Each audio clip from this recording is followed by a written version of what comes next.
Hello అందరికి వందనాలు. ఎలా ఉన్నారు? నేనైతే చాలా బాగున్నాను. మష్రూమ్ కర్రీ వండుతున్నాను ఈరోజు. చాలా టేస్ట్‌గా ఉంటది. పులావ్స్‌లోకి గానీ, రోటీస్‌లోకి కానీ చాలా టేస్ట్‌గా ఉంటది. ఏదన్నా ఫ్లేవర్డ్ రైస్ వండుకున్నప్పుడు ఇలా ట్రై చేయండి. మష్రూమ్ కర్రీ చాలా టేస్ట్‌గా ఉంటది.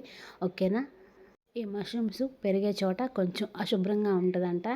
కొంచెం గడ్డి అలాగా మురికిగా ఉన్న ప్రదేశాల్లో మష్రూమ్స్ పెరుగుతాయి ఫ్రెండ్స్. కానీ ఇవి మురికిగా ఉన్న ప్రదేశంలో పెరిగినా గానీ ఇవి తింటే చాలా మంచిది. చాలా న్యూట్రిషన్ వాల్యూస్ ఉంటాయి. చాలా హెల్త్‌కి మంచిది. అలాగే హార్ట్ పేషెంట్లకైతే చాలా మంచిది. దొరికినప్పుడు మిస్ చేసుకోకండి. చక్కగా ట్రై చేసి తినండి. ఓకేనా?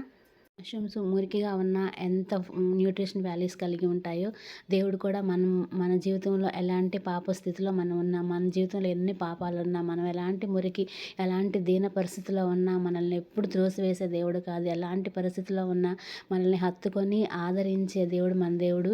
నిజమా కాదా? నచ్చితే చిన్న లైక్ ఇవ్వండి ఫ్రెండ్స్.